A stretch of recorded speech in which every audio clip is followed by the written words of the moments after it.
Bueno, nuevamente muy buenas tardes para todos los que se unen a esta transmisión. El día de hoy finalizaremos nuestro curso de entrenamiento virtual en COVID-19 con el módulo número 9. Hoy nos acompaña el profesor Dagoberto Santofimio, quien estará encargado de liderar la conferencia denominada Medidas de Aislamiento Hospitalario en Pacientes con COVID-19. Para los que no se han podido conectar a nuestros 8 módulos pasados y hoy nos acompañan, quiero indicarles que al final de la conferencia se hará una ronda de preguntas frente a la temática.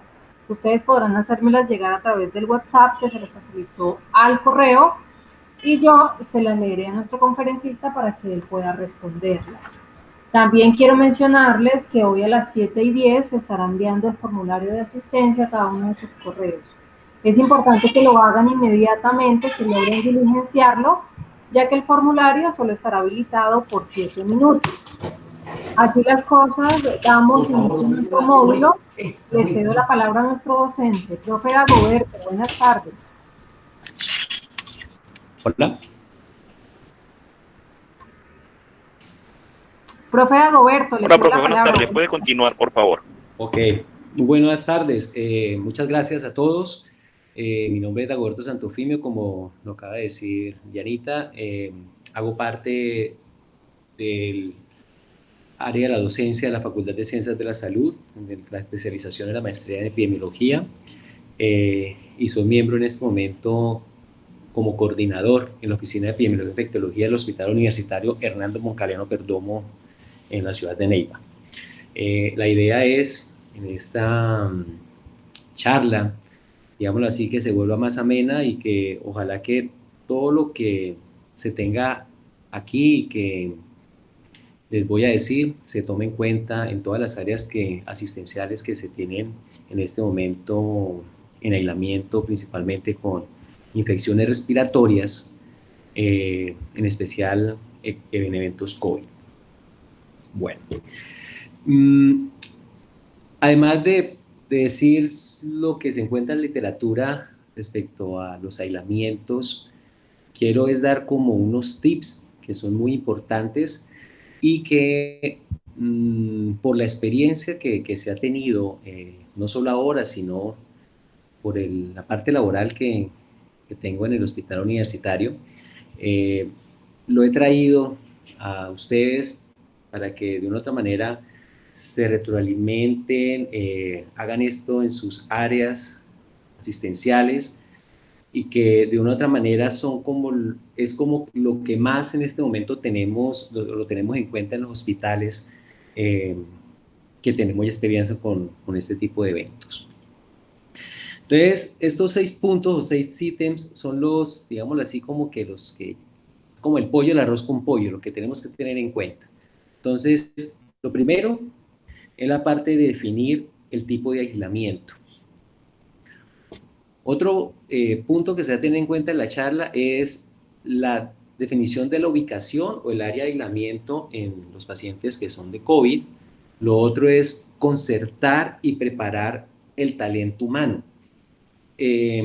A veces como que nos olvidamos que el área asistencial o el área de enfermería, de terapia, de médicos, los que están allá en la línea de frente, son los que de una otra manera debemos de prepararlos y además concertar porque ellos conocen su servicio. Importante el alistamiento. A veces tomamos decisiones de que vamos a hacer un aislamiento, pero es muy importante con qué recursos contamos en las instituciones, sobre todo a nivel nacional. También es importante, aunque lo dejan a un lado, son cruciales el decidir o definir las rutas que se tienen que encontrar al momento de trasladar a un paciente, ya sea para el mismo sitio de aislamiento o a imagenologías cuando se requieren, o cuando se vayan a remitir a otra institución o que se vayan a remitir a la casa o a la parte ambulatoria. Y así como tenemos esos criterios de aislar, también tenemos que tener en cuenta en qué momento o esos criterios importantes para retirar un aislamiento. Bueno, esta diapositiva la quiero dar a conocer y es una diapositiva que siempre la presento cuando se hacen las recomendaciones en aislamiento, y quiero dar a entender 5 puntos importantes que a veces se nos olvidan cuando tomamos decisiones en un aislamiento. Lo primero es saber a qué agente nos vamos a enfrentar. Sabemos que existen virus, bacterias, hongos, parásitos, priones, y en especial obviamente el virus, que en este momento el COVID-19 lo tenemos. Entonces, primero tenemos que mirar la naturaleza, cómo es que se comporta el virus como tal. Lo otro es el reservorio, en dónde es que se encuentra ese virus, cuánto tiempo dura allí en ese sitio. Es muy importante porque de aquí podemos estar definiendo los tipos de aislamiento que se tienen que tener en cuenta. Lo otro, las puertas de salida, es decir, que es un paciente en este momento tenemos sintomático respiratorio, tenemos que saber que las vías de salida son a nivel nasal, a nivel oral, y muchas veces al toser, pues se convierte las manos en un mecanismo de transmisión. La vía de transmisión, pues se define por contacto, por gotas o aerosoles, y lo otro es la puerta de entrada. Sabemos que este virus es un virus respiratorio, por ende, las tres puertas de entrada que tenemos es a nivel, el principal obviamente a nivel nasal o a nivel oral o a nivel de las conjuntivas.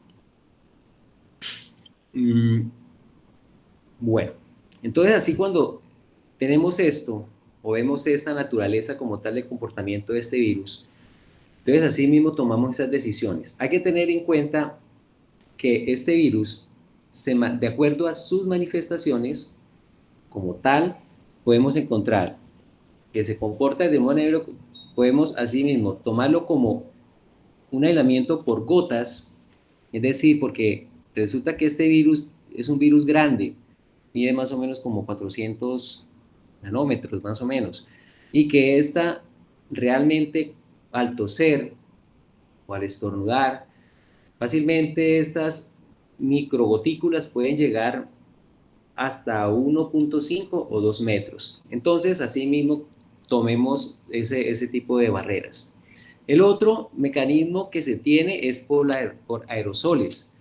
Y el aerosol, a diferencia de las gotas, ya sabemos cuando el paciente tose o estornuda, en el aerosol están muy relacionados al tipo de procedimiento que vamos a tener con ese paciente, porque vamos a tener una exposición directa si vamos a hacer una intubación, si vamos a hacer una intervención directa con el paciente, y que de una otra manera, de ese tipo de intervención, así mismo tenemos que utilizar los elementos de protección personal. Y por contacto, que también a veces no lo olvidamos, existen esos dos contactos, que es el contacto directo cuando nosotros, como personal de salud, hacemos una transmisión cruzada con nuestras manos, si no hacemos un adecuado lavado, una higienización. Y el otro es el contacto indirecto, es cuando nosotros entramos a sitios y también de manera indirecta vamos y tocamos la cama, tocamos el instrumental, tocamos algunos utensilios, objetos que están dentro de una área donde está un paciente sin aislamiento, entonces hacemos esa transmisión cruzada. Pero si lo tenemos, obviamente, con este tipo de pacientes, pues también tenemos que tener en cuenta este tipo de aislamiento. Importante es que cuando estén en los hospitales o instituciones de salud, los tipos de aislamiento, por ejemplo, por gotas, que este tipo de virus, el manejo se comporta más por el mismo peso que tiene el virus, no hace que se desplace como otros tipos de virus, llamémoslo como el influenza, como la varicela, o incluso las micobacterias, como la tuberculosis, que se puede desplazar también por el aire. Este tipo, por el mismo peso, cae y la mayor parte se maneja es por gota. Entonces, preferiblemente para este tipo de aislamiento se tiene que tener la habitación individual, o se puede cortizar los pacientes. Pero cuando se cortizan pacientes, tenemos que tener unas recomendaciones muy especiales porque no todos los pacientes tienen esas indicaciones como tal, que más adelante se las voy a explicar. La separación entre este tipo de aislamientos tiene que ser no inferior a 1.5 metros. Podemos hacer unas, digámoslo así, si no tenemos una habitación individual, podemos utilizar biombos o podemos utilizar un tipo de cortina tipo funcional para reducir ese riesgo entre paciente y paciente. Dentro de los elementos de protección personal debemos de tener el uso de la mascarilla quirúrgica y cuando entramos a este tipo de aislamiento, siempre o en todos los aislamientos debemos, antes de ingresar a la habitación, colocárnoslos y retirárnoslos antes de salir. Guardando obviamente una limpieza, una desinfección adecuada al final de la tarde o al final del turno como tal, con esos pacientes. Les decía anteriormente que había una cierta diferencia con los tipos de aislamiento. El aislamiento por gotas es un alimento que, digámoslo así, en este tipo de virus lo podemos tener y las recomendaciones, como les decía, utilizar la mascarilla quirúrgica o la mascarilla que tenemos no N95, lo utilizamos el gorro, utilizamos las batas manga larga, utilizamos los guantes, y que a diferencia de este aislamiento por gotas, las precauciones por vía aérea, la única diferencia que tenemos en el elemento de protección personal es el tapaboca N95. Pero, ¿por qué vamos a utilizar el N95? Recordemos que el aislamiento por gotas, bien para este tipo de virus, pero cuando vamos a hacer alguna intervención donde vamos a tener un contacto estrecho con el paciente, donde vamos a estar más de 15 minutos con este paciente, el elemento, y recordemos que la vía aérea es la principal vía por contagio, entonces aquí vamos a defenderla como tal. Entonces, aquí en esta presentación quiero mostrarles algunos procedimientos que generan aerosoles y que cambian la conducta al momento de tener un paciente en este tipo de aislamientos. Entonces, el principal, pues la intubación orotraqueal, los procedimientos que se hacen a nivel neumológico, como las fibrobroncoscopias. ¿Continúo ya en este momento? Sí, Bueno, perfecto, ya se pueden apreciar. muy buenas noches. Ya, me disculpan por la tardanza, es que fue más efectos, digamos, del internet acá. Bueno,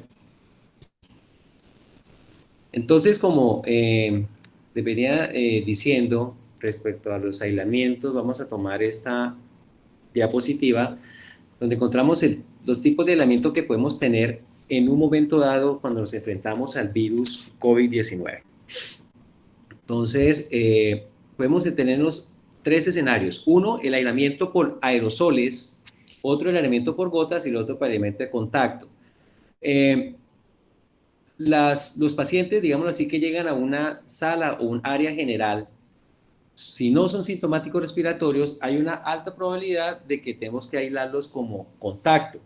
El contacto puede ser un contacto directo o contacto indirecto. Resulta que cuando es contacto directo es cuando tenemos digamos así, un abordaje con el paciente y podemos tocar y podemos generar una transmisión cruzada. Para ello tienen el adecuado uso de elementos de protección personal, al igual que otras, desde el punto de vista estructural, para manejar este tipo de pacientes. Y el indirecto es cuando nosotros entramos, lo mismo, hacemos una manipulación o un contacto con superficies y estas superficies o estos objetos que están dentro del sitio pueden generar una transmisión cuando cuando otros nuevos pacientes van a tocar o el mismo personal de salud van a tocar estos implementos. En el caso de los aislamientos por gota, resulta que este virus es pesado y lo que se ha logrado identificar en la literatura es que al toser puede viajar hasta una distancia de 1.5 o máximo 2 metros. Es cuando el paciente estornuda, cuando el paciente tose. Sin embargo, cuando tenemos digámoslo así, un aislamiento tipo aerosoles, lo hace más es por el tipo de procedimiento que vamos a realizar en esa área. ¿Me explico? Cuando tenemos un contacto estrecho, es decir, que cualquier procedimiento que vamos a tener en el momento de tocar al paciente o hacer un abordaje de la vía aérea, nosotros podemos tener un riesgo como tal en este tipo de pacientes. El caso de que llegamos a hacer una intubación, entonces al momento de esto el paciente puede generar este tipo de aerosoles que nos pueden contaminar. Es la única diferencia como tal con el aislamiento en gotas. Entonces, mmm, recomendaciones para estos aislamientos. Existen unos colores que ya están identificados por la Organización Mundial de la Salud. En el aislamiento, por las precauciones por gota, vamos a tener el color verde. ¿Cuáles son los elementos de protección personal que tenemos que tener allí? Primero, el uso de una mascarilla quirúrgica. Lo otro, tenemos que tener un gorro, tenemos que tener unas batas manga larga y que estas batas sean antifluidos. Y tenemos que utilizar, como vamos a tener contacto con el paciente, vamos a utilizar unos guantes. Recordemos que estos pacientes, si llegasen a tener una posibilidad de un acceso de tos, el virus puede viajar más o menos hasta 1.5 metros. Entonces, por eso es importante el distanciamiento entre un paciente o otro paciente si vamos a tener una coortización de estos tipos de pacientes, o en el caso de que tengamos una habitación individual, pues de pronto no hay ningún problema con ello. Cuando tenemos pacientes, por ejemplo, en el área de observación, en el área de urgencias, donde no nos permite tener estas habitaciones individuales, lo que se recomienda es colocar unos biombos y que el distanciamiento sea más o menos entre cama y cama de unos 2 metros para este tipo de pacientes. Siempre colocándole una mascarilla quirúrgica al paciente para evitar esos accesos de tos que de una otra manera nos puede generar una transmisión directa con el paciente. Importante que cuando se entre se debe de colocar los elementos de protección personal y al salir debemos de retirarlos en esa zona, digamos, llamémosla una zona contaminada, zona sucia, para después hacer una limpieza y una desinfección general. En las precauciones por vía aérea o en esos elementos vamos a tener un color azul ya definido. Esto es lo que nos identifica que el paciente va a estar o va a tener un riesgo o exposición a aerosoles. La diferencia del gotas aerosoles es que yo voy a estar en un contacto estrecho con ese paciente y al tener ese contacto estrecho, pues además de utilizar estas indumentarias, también tenemos que tener en cuenta qué tipo de procedimientos son los que se van a generar allí. Entonces, como les decía, ¿cuáles son la diferencia? Es el contacto estrecho o el procedimiento que se vaya a realizar en ese momento. ¿Cuáles son? La intubación orotraqueal, que es directamente vía aérea, los procedimientos de neumología con las fibrobroncoscopias, las tomas de muestras, la terapia respiratoria, las traqueostomías, al igual que las aspiraciones traqueales, la higienización de la vía aérea, aspiración de secreciones, la terapia de nebulización, micronebulizaciones, procedimientos quirúrgicos. Recordemos que no es solo también con vía aérea, sino que el hecho de que haga una cauterización, eso también genera esos aerosoles. La reanimación cardiopulmonar, donde vamos a hacer un masaje cardíaco, el hecho nomás de ese movimiento físico puede generar esa generación de aerosoles. Las extrusiones abiertas, los oxígenos que colocan a alto flujo, ventilación manual, ventilación invasiva, periodos expulsivos de trabajo de parto, donde la paciente entra en un estado de agitación, el contacto también estrecho con fluidos. Todo esto nos hace que generen un distanciamiento o un aislamiento que al momento de tomar la decisión o esa conducta lo podemos tomar como un riesgo o exposición a aerosoles. Entonces, en ese tipo de aislamientos tenemos que considerar cuando entremos la única diferencia que se puede tener con gotas, y recordemos por dónde es que entra el virus, por la nariz, por la boca, entonces tenemos que colocar una tapabocas N95. Al igual que también unas monogafas en el caso de tener esto.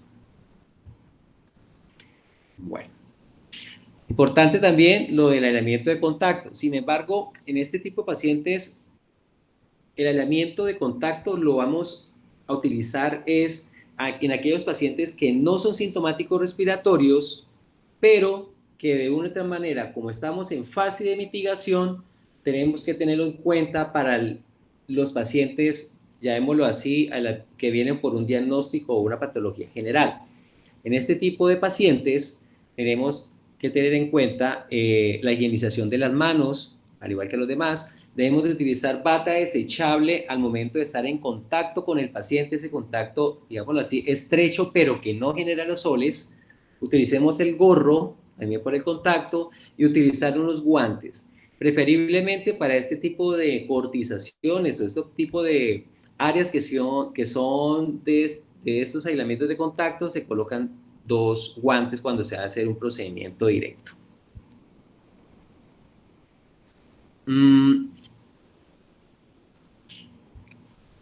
Ya teniendo una definición clara de lo que son los aislamientos tipo contacto, tipo gota o tipo generación de aerosoles, es muy importante tener en cuenta que antes de asignar una cama o trasladar un paciente, debemos de hacernos estas preguntas, ya sea el personal que está solicitando una remisión o una interconsulta o un traslado de un paciente, al igual que el personal que está recepcionando este tipo de pacientes. Lo primero es a quién se quiere aislar. Cuando hablamos de quién se quiere aislar, nos referimos prácticamente si es un niño, si es un anciano o si es una persona con una discapacidad. Entonces, para tomar una decisión, si colocamos a una persona acompañante o no. Porque recordemos que, sobre todo con el COVID-19, tenemos que tener en cuenta que entre menos ingresemos pacientes, entre menos ingresemos familiares o entre menos ingresemos a estas áreas el personal de salud, también nos mejora o evitamos ese riesgo, digámoslo así, en la contaminación cruzada. Lo otro es de qué lo vamos a aislar. Pues en este caso, pues es por COVID-19. ¿Hasta cuándo se va a aislar el paciente? ¿Por qué decimos esto? Que resulta que el paciente tiene o en el virus tenemos un periodo de incubación que hablemos entre más o menos 7, 10 días y que podemos prolongarlos a 14 días. ¿Qué es lo que se ha identificado en este virus? Que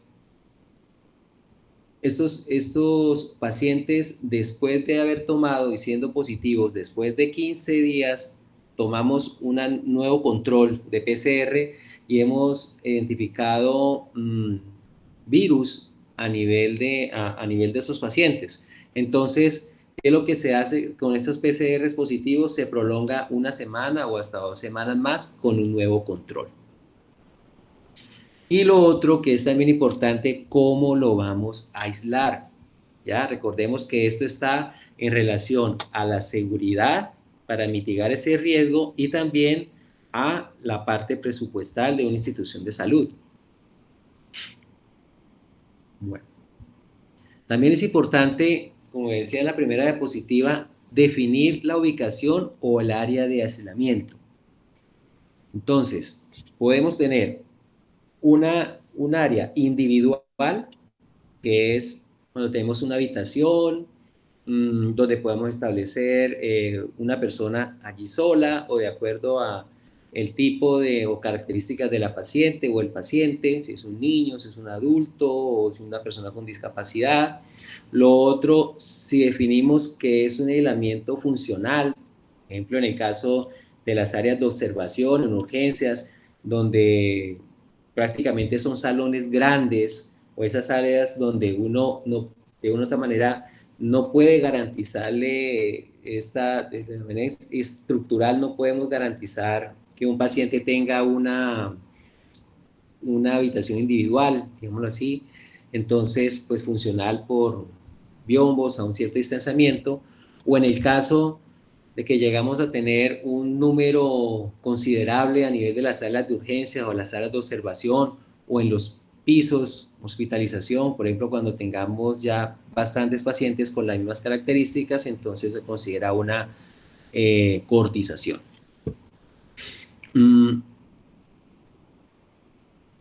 Y también es importante que tener esta parte y es las áreas de transición. ¿Cuáles son las áreas de transición? Esto se ha implementado en ciertas instituciones de salud donde tenemos, digámoslo así, una sola área de urgencias, o sea, no llegan todos los pacientes, llámese sintomáticos respiratorios y llámese contactos. Recordemos que en esta fase de mitigación, cualquier paciente que nos llega es un paciente que requiere un cierto aislamiento de contacto y se ha observado que el paciente, siendo asintomático en algunas instituciones de salud, puede a las 24 o 48 horas manifestar signos de fiebre, manifestar signos de tos sin haberlos tenido en su primer ingreso. Entonces, a veces podemos tener esos pacientes en esas zonas, en esas áreas, podemos estar diciendo tranquilos, pero a las 2-3 días se nos comienzan a presentar esas tos o esos cuadros de fiebre. Entonces, para esto se hacen esas zonas de transición y son unas áreas donde podamos tener a esos pacientes sin tener fiebre, sin tener sintomatología respiratoria, tenerlo al menos unas 72 horas, cosa que si se llegase a tener algún tipo de manifestación tipo respiratoria, entonces nosotros tengamos una oportunidad para poderlo aislar inmediatamente. Estas son las famosas zonas de transición.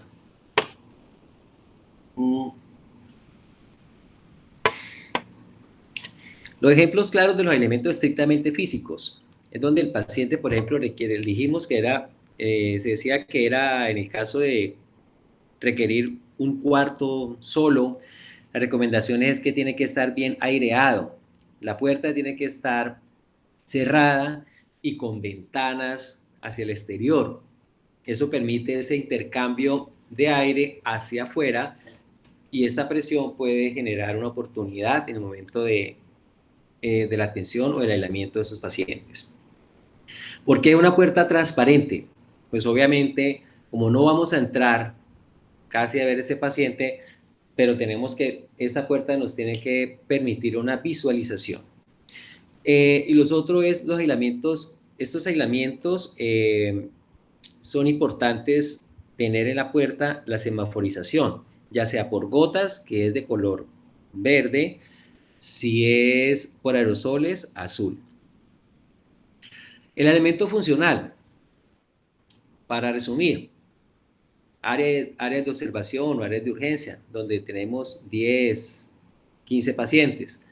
Como no podemos garantizar esa zona individual, lo que tenemos que hacer es que de cama a cama, ojalá conservar una distancia superior a 1.5 metros, y allí entre esta y este podemos colocar un biombo. El objetivo como tal del biombo, más que para protegernos, es más como tener esa cierta barrera y cierta localidad para que el personal de salud observe que allí hay un área de un aislamiento funcional y que tenemos que tener esa medida de presión. Importante que en ese sitio debe tener una semaforización.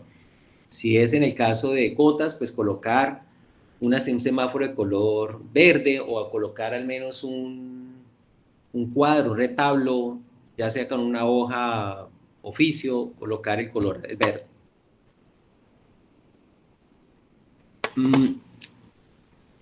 Los aislamientos funcionales por cohorte.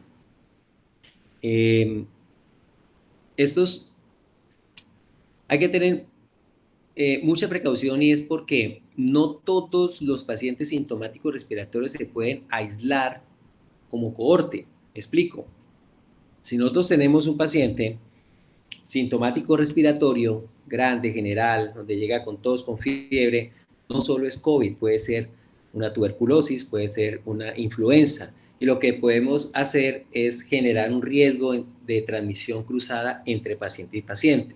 Recomendaciones con esto es cuando ya nosotros consideramos que existen esos brotes epidémicos, donde podamos identificar al ingreso, tomando unas pruebas a los pacientes, identificando que fue un virus en el caso de COVID-19, para que lo logremos aislar. Entonces, en estos casos, también tenemos que garantizar de que realmente sea ese tipo de microorganismos. Y las medidas de control corresponden a la categoría de aislamiento de acuerdo a tipo de agente. Si estamos hablando en el COVID y si lo vamos a tener, tenemos que colocarlo como tipo gota por el riesgo que tenemos, y en el caso de que ese paciente llegase a tener una intervención, llámese un contacto estrecho, ya las medidas cambian y ya sean por aerosoles. Este es un ejemplo. Encontramos que el distanciamiento como tal, más de 2 metros, o más de 1, perdón, más de 1.5. Entonces, en esta parte, pues ya los elementos de protección personal, pues obviamente como es una cortización, las medidas casi que son muy generales para todos los tipos de pacientes. Y obviamente, antes de ingresar a estas áreas, se debe tener un adecuado uso de los elementos de protección personal al ingresar y al momento de retirárselos y al momento de ya salir de estas áreas. Bueno, otros aspectos importantes en la ubicación o el área de aislamiento es el transporte. No lo tenemos a veces en cuenta, pero yo creo que es de las cosas fundamentales para evitar esos contactos o para evitar esas contaminaciones cruzadas al momento de trasladar a un paciente. Lo importante es que al momento de transportar a un paciente, llámese para una remisión, llámese para una imagen o para hacer un estudio imagenológico de un servicio a otro, o el caso de que el paciente se requiera llevar de un área de hospitalización a unidad de cuidados intensivos cuando se requiera, o de la unidad de cuidados intensivos a el piso, o al servicio de medicina interna. Entonces, en estos casos, el paciente, en estos casos, se debe tener una comunicación directa con los servicios, y la decisión de trasladar el paciente tiene que ser de una decisión conjunta. ¿Por qué lo digo? Porque al momento del traslado hay una posibilidad de que cuando llegue el equipo de ese servicio no va a estar preparado, no va a tener los elementos de protección personal. Entonces, es muy importante que cuando digan vamos a trasladar un paciente, llámese de urgencias al área de observación o de observación a imagenología, entonces llamar, por favor, va un paciente con esas características, es un aislamiento por gotas o un aislamiento en este momento por aerosoles, consideramos que deben de estar preparados en el otro extremo. Y ellos tienen que responderle, ya en este momento ya estamos preparados, pueden enviar al paciente. Esa es una comunicación porque podemos tener un riesgo de transmisión, sobre todo que el personal de salud es el que más está en riesgo con este tipo de infección. También en cuanto a la parte de los aislamientos, tenemos que tener en cuenta que el paciente no es solo el aislamiento ahí en el hospital, sino que también tenemos que cumplir ese aislamiento cuando el paciente se va a ir a su casa. Hay pacientes que pueden llegar al área de urgencias, observación, duran 3, 4 días, el paciente apenas lleva un periodo el paciente ya apenas tiene un periodo de incubación de este virus, 5 días, por ejemplo. Entonces le quedaría faltando otros 10 días más y tiene que cumplirlos a nivel ambulatorio. ¿Qué es lo que desea tener? Es que el paciente tenga, además de la condición clínica, es decir, que el paciente es un sintomático respiratorio leve o moderado y que se puede estar en casa, también una instalación, una parte, un cumplimiento locativo de ese aislamiento, o sea, en su casa. Todo, absolutamente todo lo que se tenga, ya sea de transporte, ambulatorio y los aislamientos deben de ser protocolizados. Resulta que Hoy podemos tomar una decisión y mañana podemos cambiarla. Al momento de hacer ese cambio, debemos de, en conjunto, concertado, como dijimos anteriormente, eh, y a la vez tenemos que dejar esto escrito y comenzar a decir o a duplicar esta información a los demás servicios o al servicio que está en ese momento implicado con este tipo de atención, ya sea transporte o sea ambulatorio. Este es un formato, un ejemplo que tengo de la evaluación de la idoneidad para el aislamiento domiciliario en los casos probables o confirmados por COVID-2019. Esto fue, digámoslo así, que exportado de la información que se tiene de la Organización Panamericana de la Salud. Es un formato muy sencillo, que al egreso del paciente lo que toca hacer son esas preguntas, que si cuenta con personas que pueden hacerse a cargo de este paciente, ya que nosotros la tuvimos en el hospital y tenemos que garantizarlas también en el hogar. Eh, Otro punto importante es que si cuenta con una habitación separada, donde se pueda recuperar sin compartir un espacio inmediato con otros, debidamente ventilada o con puerta, que si cuenta con recursos disponibles para acceder, por ejemplo, a la parte de los alimentos o a las necesidades que hacen parte de su atención, que si puede contar con los elementos de protección personal, llámese mascarillas, agua, jabón, al menos lo mínimo requerido para una higienización de las manos o higienización de cuerpo, porque resulta que si llevamos un paciente a una casa y si no garantizamos esto, pues lo más probable es que este paciente pueda contaminar o, perdón, contagiar a las demás personas que están en ese sitio. Importante saber que esas personas que conviven en el hogar, ojalá no sean niños menores de 5 años, embarazadas o personas que sean inmunocomprometidas o con afecciones crónicas. Entonces, para sí mismo evaluar ese riesgo y tomar esa decisión a dónde se va a aislar o garantizarle al menos un aislamiento en el hospital hasta que cumple esas condiciones. Eh, y pues también tener en cuenta que por aspectos legales hay que colocar que el personal de salud le dio las recomendaciones y aclaró todo lo pertinente, firmado por el paciente y firmado por el médico. ¿Existe un riesgo de que el personal de salud se pueda contagiar por COVID? Sí, lo conocemos y ya creo que tenemos en ese momento como 400 personas que son personal de salud que están contagiados por el COVID en Colombia. Entonces, para nadie es ajeno esto. Entonces, para esta situación, tenemos que al personal de salud que se encuentre, sobre todo los que están con pacientes cohortizados o donde están los pisos, ya en atenciones individuales o esas cohortizaciones, tenemos que hacer el seguimiento a nuestro personal de salud.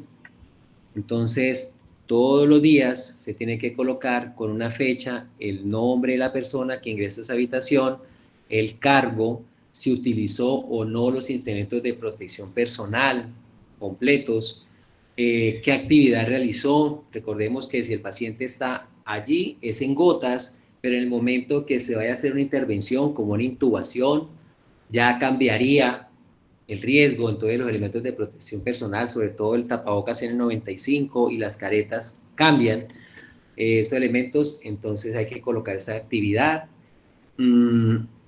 Si hay un accidente o un incidente laboral, es decir, que en el momento de que yo haga esa reanimación no me coloqué los elementos de protección personal, hay que colocarlo allí y colocar las observaciones. O en el caso que suele ocurrir, pacientes que podemos estar aislados, no aislados, podemos tenerlos, por ejemplo, en una zona de observación, no respiratorios, y que en menos de 2, 3 días comienza el paciente a presentar sintomatología respiratoria. Ese personal de salud, si no lo tenemos registrado acá, muy probablemente no le podemos hacer seguimiento. Entonces es muy importante tener en cuenta esto para el momento de tener personal de salud y hacer el seguimiento como tal y un registro de esas personas. Concertar con el talento humano. Los que han tenido una experiencia con el manejo de esta infección, sobre todo con el COVID, o cuando o hacen parte de vigilancia epidemiológica de las infecciones en los hospitales, ha logrado ver que el talento humano, el que trabaja en ese sitio, es muy importante al momento de tomar decisiones y a veces no lo tenemos en cuenta y puede generar riesgos, inseguridad o incluso, digámoslo así, como una falsas expectativas con respecto al tipo de proceso que estamos realizando. Entonces, para ello, lo que tenemos que hacer es que tener en cuenta de que todo el personal de salud que está laborando en esa zona, llámese una zona de riesgo o una zona en la cual tenemos sus aislamientos, ellos conocen la dinámica del servicio. ¿Qué más que ellos que están 24 horas al día y saben cómo es que se mueve ese servicio? Lo otro es que ese trabajo o el trabajo de los aislamientos lo hacemos en trabajo en equipo. ¿Por quiénes van a trabajar? Pues van a trabajar obviamente el personal de salud. Y ese personal de salud nos va a aportar muchas ideas. Lo otro es la apropiación del proceso, el liderazgo. Nosotros tenemos que tener unos líderes allá y son los que cada vez que cambiamos, ajustamos protocolos, manejamos, hacemos unidades de análisis, ellos son los que nos van a ayudar a impulsar ese liderazgo. Importante tener en cuenta que existen unas técnicas, unas directrices que han sido validadas a nivel nacional y como tal no pueden ser negociadas. Es decir, que si los elementos por gotas se utilizan estos elementos de protección personal, se deben utilizar y así son las directrices nacionales, internacionales y toca dejarlas así.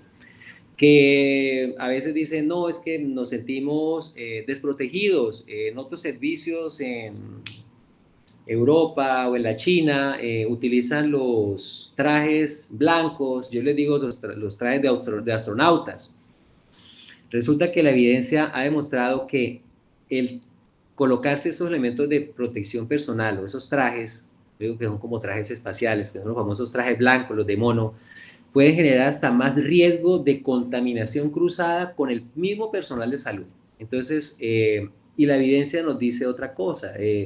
Una cohorte que se hizo en la Cochrane, una revisión sistemática, logró comprobar que los elementos de protección personal son los que en este momento tenemos, desde hace mucho rato lo estamos utilizando y que ese traje, si se utiliza, puede generar hasta más riesgo de contaminación cruzada. Todo, absolutamente todo lo que se debe de tener, además de ser concertado, debe ser publicado y debe ser aprobado y publicado. Es decir, que todos se concerta, todo se aprueba entre el personal, ya sea equipo de salud o el personal, por ejemplo, de vigilancia o de infecciones que maneja este tipo de eventos y publicado. ¿Por qué lo digo publicado? Porque resulta que pueden ser 5 o 6 que han llegado y se han tomado las decisiones, pero resulta que el turno, perdón, o el equipo de trabajo no son 5, son 25. Entonces, en ese caso deben de todos concertar. Posiblemente en segundo o tercer turno, si no se le ha publicado, esta persona puede generar un riesgo por no haber tenido una comunicación con lo que se había aprobado 2 días o 3 días anteriores. Y lo otro es que en esto, el talento humano, hay que decirles que esto tiene que tener una flexibilidad. Y en cualquier momento esa flexibilidad debe ser en los cambios de protocolos y siempre ir comunicándolo en el equipo.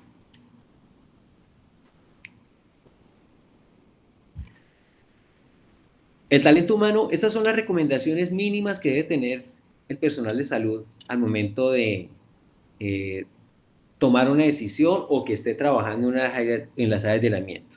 Lo primero es saber comportarnos en las áreas de aislamiento. Lo segundo, qué tipo de aislamiento es lo que estamos garantizando, que es lo que estoy diciendo en esta charla. Lo tercero, el uso adecuado de los elementos de protección personal. Y cuando yo hablo de adecuado, es que los sepamos utilizar de una forma eficiente o efectiva y también racional. porque a veces utilizamos los elementos de protección personal, estos son demasiado costosos y que en el momento de, a veces generamos posiblemente pánico y que en el momento de colocarnos a veces los desperdiciamos o los malgastamos. Recordemos que el COVID en este momento apenas está iniciando.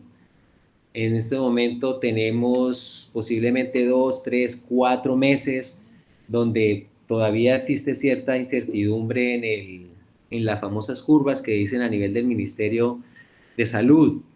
Entonces es muy importante el uso racional de estos elementos de protección personal. Y como les he dicho a mi equipo y les he dicho a mis colegas y a todo el personal de salud, mmm, posiblemente estamos en este momento derrochando o gastando elementos de protección personal que en 2 o 3 meses nos van a hacer falta. Entonces es importante ese adecuado uso. Las rutas de los traslados de los pacientes también es un tema importante para hablar con el personal de salud o con el talento humano. La evaluación continua, análisis y observación directa de observación directa mediante simulacros. Todo lo que se prepara, todo lo que se dice, se tiene que evaluar.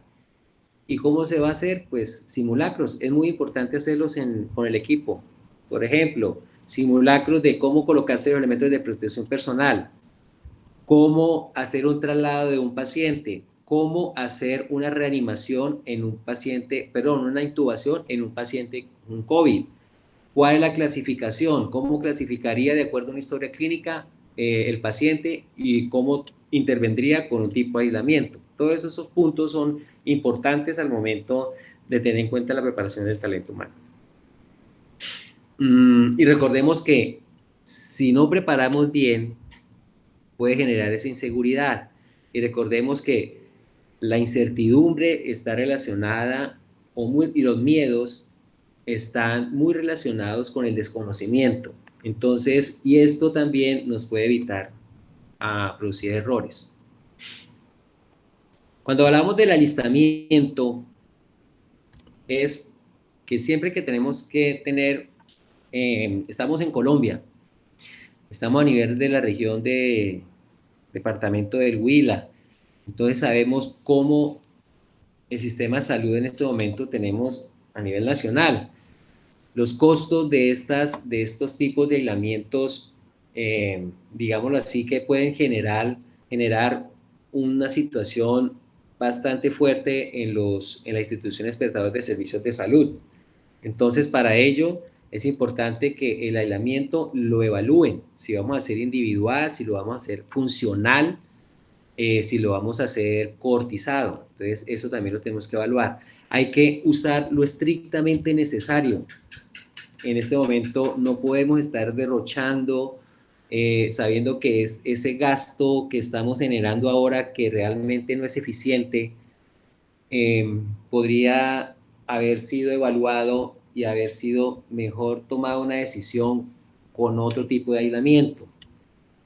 El alistamiento del área, hay que hacer el alistamiento en el área definida para ese aislamiento, es decir, qué área en ese momento lo vamos a utilizar.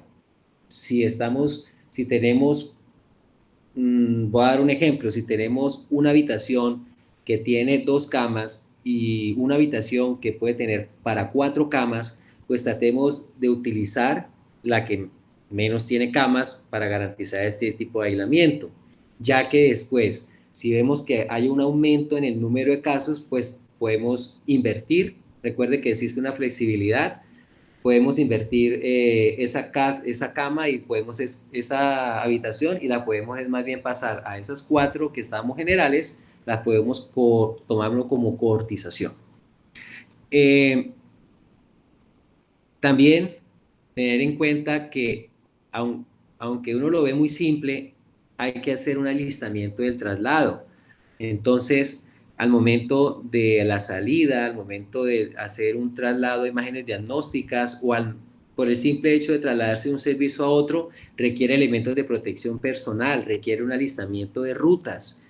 Y esto es muy importante porque si no lo tenemos en cuenta, fácilmente podemos tener una transmisión cruzada en los pacientes. Hay que crear estrategias para disminuir el número de visitas en los sitios de aislamientos o crear o concertar con el equipo de salud el número de ingresos del personal de salud a esas áreas de aislamientos.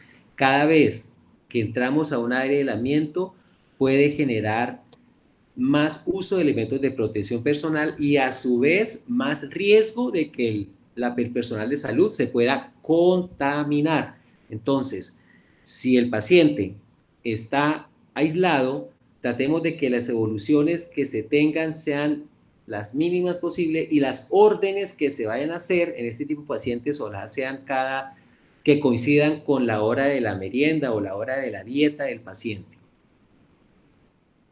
La comunicación es muy importante con el alistamiento.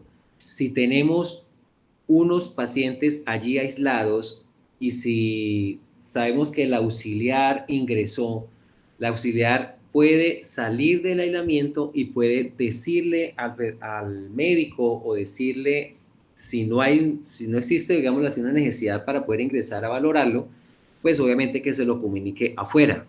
Recordemos que además de que puede entrar en riesgo o al momento del ingreso de esto. Y cuando hablo de disminuir también el número de visitas, es no solo con el personal de salud, sino también con los familiares. En este momento existen unas zonas que pueden estar coortizadas. Nos toca crear estrategias porque si la visita o si ese familiar entra, también tiene que utilizar elementos de protección personal y él también te puede contaminar. Y esa contaminación puede llegar a sus hogares. Entonces, frenamos esas visitas, tratemos de que existan esos canales de comunicación vía tablet, vía internet o, perdón, vía por celular para comunicarle cómo está en el día a día a ese familiar que está en socio en la casa con respecto al paciente que está hospitalizado.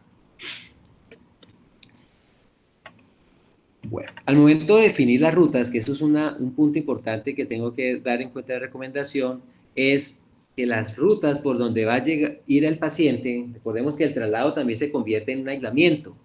Entonces, esos lugares tienen que tener ojalá menor tránsito, esas áreas donde prácticamente no hay tránsito con personal, ni paciente, ni familia. Demarcar las rutas. Ya a nivel nacional existen unos colores estandarizados para estas rutas. Está la de color azul, que es la que define que esa es una ruta donde llevamos a un paciente con un aislamiento respiratorio, ¿ya? O riesgo en aerosoles.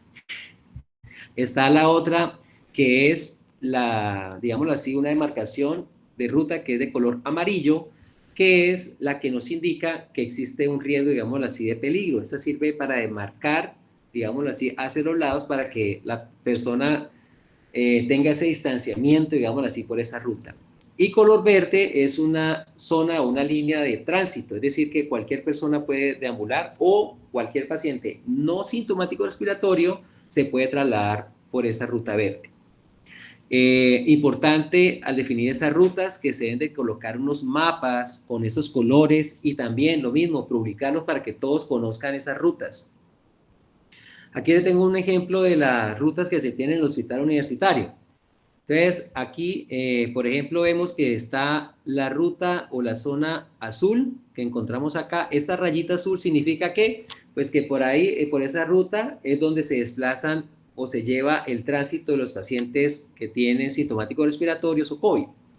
La ruta a esta línea amarilla que se encuentra acá es la ruta de alerta o es la que nos separa, digámoslo así. Aquí vemos el ejemplo del auxiliar o la jefe que está pasando por esta zona que, digámoslo así, es libre de esa línea.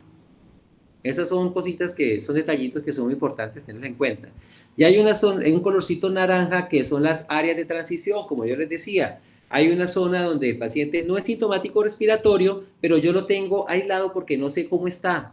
Entonces, ingresó, digámoslo así, hace 3 días y yo prefiero tenerlo allí para ver por si de pronto tiene fiebre, sintomatología respiratoria, para una vez tomar la indicación y no enviarlo a una sala general donde puedo tener 10, 15 pacientes y que ese paciente, si no le hago esta transición, me puede generar un riesgo de infección. Bueno, están aquí los otros tipos de ruta. Importante, hay unos letreros que se deben de colocar. Resulta que cuando hacen estas rutas es importante tener, por ejemplo, si tienen equipo de vigilancia o si tenemos otro personal que nos pueda ayudar para, digamos así, para la indicación, para que pueda trasladar el paciente.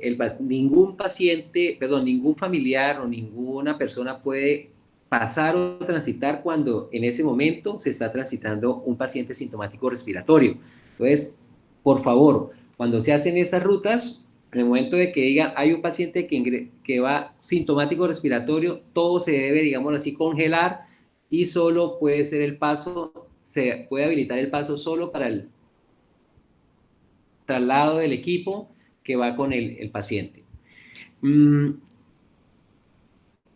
¿Qué recomendaciones se tienen también con la ruta? En algunas partes, lo digo, pues obviamente eso depende del personal o lo que puedan, pues, se pueda tener en los servicios. De acuerdo a la demanda, estamos hablando de los servicios de segundo o tercer nivel, donde hay más pacientes, digamos así, sintomáticos respiratorios y que en el día a día estamos haciendo esos traslados. Se tienen unos equipos, llamémoslo así, equipos de traslado, ya le llaman así. Entonces, ese equipo de traslado se compone de una persona que está delante de la camilla del paciente, avisando y bloqueando las áreas para que pueda pasar el paciente, el personal libre tránsito, digámoslo así. Está la persona que lleva o traslada al paciente y hay una persona detrás de esa ruta que está haciendo la limpieza y la desinfección de esas rutas. ¿Para qué se hace? Porque en el momento de que pase el paciente o haga su traslado, esa área la consideramos, digámoslo así, sucia. Entonces ahí toca hacer una desinfección. Es importante ese equipo de traslado, digámoslo así. Pero si no lo tenemos, no importa. Lo que hacemos es, con el equipo o el personal de salud que tenemos, pues considerar una persona que lleve la camilla, un auxiliar o alguien que nos ayude, un vigilante, digámoslo así, que no tenemos más, digámoslo así, que si solo tenemos a la enfermera, el médico y la persona de traslado, que ellos tengan una capacitación allá en sus sitios de cómo trasladarlos y que se tenga en cuenta al momento de esos traslados, cómo derivarlos. Es muy importante esas demarcaciones. A nosotros nos ha ido muy bien con esas demarcaciones. ¿Por qué? Porque si la gente no ve eso pintado, la gente pasa. Como si no me colocan una línea, pues yo paso por ahí porque no está señalizada. Entonces, por eso colocamos esas rutas así.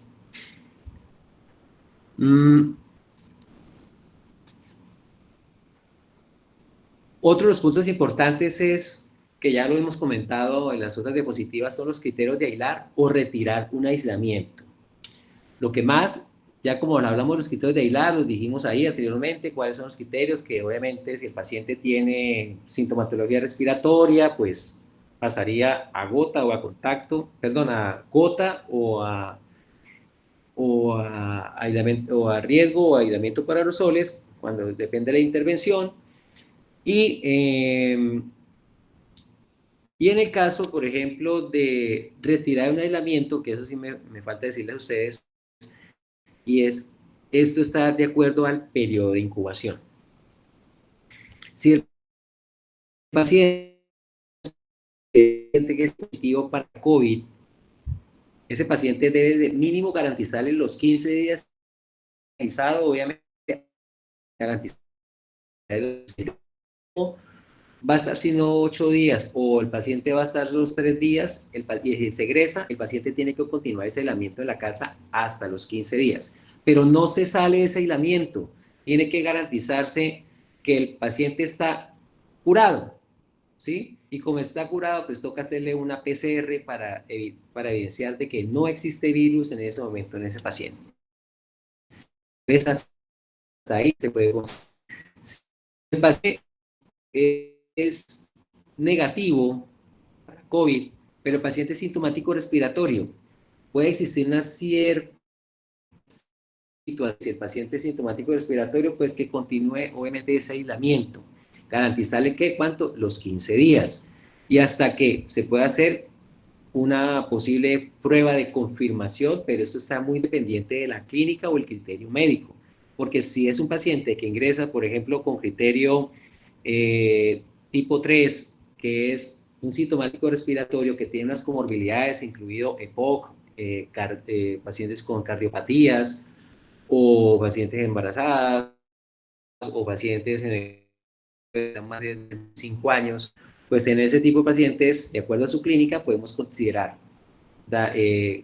tomarle una segunda prueba o no tomarla. Pero esto, la parte de la indicación del aislamiento y del retiro, es un concepto netamente clínico, que los tomamos a nivel de la institución. Ya para finalizar, importante que el control y la prevención exitosa de las infecciones intrahospitalarias requieren más bien del abordaje integral, o sea, el trabajo en equipo, y que no es solo esta es la parte de solo el aislamiento, sino que también de múltiples estrategias como la higienización de las manos, la limpieza y desinfección de las áreas, que son muy importantes, el personal de aseo, porque de esto depende evitar esas transmisiones cruzadas que son de origen indirecto, en el caso de los contactos, que son las famosas listas de chequeo, que esas se pueden implementar en el caso de el colocarse los elementos de protección personal o el retirarse los elementos de protección personal, que ellos se lleva un orden como tal. Entonces, esas listas de chequeo se pueden hacer aquí, o los boundel que se hacen en los aislamientos hospitalarios, donde decimos que el paciente es un paciente que sí garantiza ese tipo de aislamiento, que el aislamiento que se tiene o el equipamiento que se tiene cumple las condiciones como tal, esas son las listas de chequeo, y que el momento antes, durante y después de tomar las decisiones de los aislamientos cumplen esos criterios estrictos que se deben de tener a nivel hospitalario. Y también no es suficiente tener los insumos, los materiales, yo creo que es lo más importante y ojalá que les quede a todos, es que no es suficiente tener todo el insumo, los materiales, la parte tecnológica para identificar los agentes de interés epidemiológico, si no se cuenta con una cultura de seguridad en el abordaje de los pacientes. Eso sí es, yo creo que es de lo más importante que se debe tener en cuenta también en esta charla. Muchas gracias. Esto es todo lo que les tengo para la presentación. Espero preguntitas. Perfecto, profe, muchísimas gracias. Ya por cuestiones de tiempo, hoy nos hemos excedido un poco, solamente vamos a realizar 2 preguntas, ¿vale? Sí, señora. Entonces, nos dice nuestro primer participante, quisiera saber por qué utilizamos mascarillas N95 y no las mascarillas FFP2 o FFP3. Bueno, las mascarillas N95 en este momento son las que estamos garantizando. Están las N95 y las N100. La que se ha estandarizado a nivel mundial es la N95. La que está dentro de los lineamientos en este momento es la N95. Que podamos tener las otras mascarillas, se pueden tener, se pueden utilizar, pero recordemos que estamos trabajando con unos lineamientos a nivel nacional y pues por ende tenemos que, digámoslo así, como cumplirlos. Otra cosa importante con ese tipo de mascarillas, si se van a tener, recuerde que ese tipo de mascarillas son escasas, este tipo de mascarillas, digámoslo así, necesitan unos protocolos especiales, incluso hasta para la misma desinfección. Perfecto. Con esta última pregunta ya finalizamos. Nos dice nuestro participante. Quisiera saber lo siguiente. Dos pacientes pueden compartir la misma habitación teniendo en cuenta que no iniciaron la infección en el mismo momento, sino que hay aproximadamente una semana de diferencia entre uno y otro. Correcto. Cuando se toma la decisión de un aislamiento y como dice el participante es un tipo de cortización. Primero, lo que tenemos que tener en cuenta es si la sintomatología respiratoria, no solo la sintomatología respiratoria, sino que debemos de tener en cuenta es que realmente estemos hablando del mismo agente etiológico. Yo creo que en este momento la recomendación facilidad en este momento de las pruebas y las pruebas que tenemos, que son las PCRs que se envían al Instituto Nacional de Salud, pueden demorarse en hasta 5 hasta una semana. La recomendación es, se coloca el sintomático respiratorio y si no tenemos una habitación individuales para ello, pues podemos tener un aislamiento funcional. O sea, que de cama a cama podemos tener un distanciamiento prudente de unos 2 metros y entre estos colocar un biombo. Eso nos puede garantizar, uno, la precaución, digámoslo así, por gota, en el caso de que el paciente todavía tiene un acceso de tos, digámoslo así, en el lado derecho, y en el caso de que el paciente requiera una intervención, es decir, el riesgo de aerosoles, entonces nos permite a nosotros también equiparnos y adecuarnos en ese sitio donde estamos hablando de separado por el biombo para poder hacer la intervención y evitar esa exposición directa hacia el personal de salud. Perfecto, profe, muchas gracias. Como ya lo mencionaba anteriormente, por cuestiones de tiempo, ya damos cierre a nuestra conferencia el día de hoy. Antes de finalizar la llamada, quiero agradecer a todos los participantes que nos acompañaron durante todo el curso. Esperamos que en realidad esta formación haya contribuido a cada profesional desde su área, teniendo más conocimiento en el manejo y tratamiento oportuno del COVID-19, de acuerdo a los protocolos establecidos por la Organización Mundial de la Salud, OMS. También quiero agradecer a cada uno de los conferencistas y por supuesto a Cristian Gómez, quien nos soportó la conexión durante estos 9 módulos. Finalmente, notificarles a las personas que no pudieron asistir a todas las conferencias del curso y que se encuentran interesados en ponerse al día con las temáticas, que la Facultad de Salud subirá cada uno de los módulos a su canal de YouTube. Esperamos que este contenido esté disponible la próxima semana, así que inmediatamente esto suceda, yo les haré llegar un correo con el enlace del canal para que puedan ver cada uno de los módulos. De igual manera, también por este medio, por el correo electrónico, les estaré informando del proceso de certificación del curso. Profe, si no tiene algo más que agregar, entonces ya damos cierre a nuestra conferencia. No, muchas gracias a todos, muchas gracias a ustedes que hicieron parte de la logística de esta charla. Agradezco también a la Universidad Subcolombiana, agradezco a los que están en este momento oyéndome y ojalá pongan en práctica y que le haya servido lo que les he explicado. Perfecto, muchas gracias para todos, que tengan una feliz noche. Hasta luego, Cristian.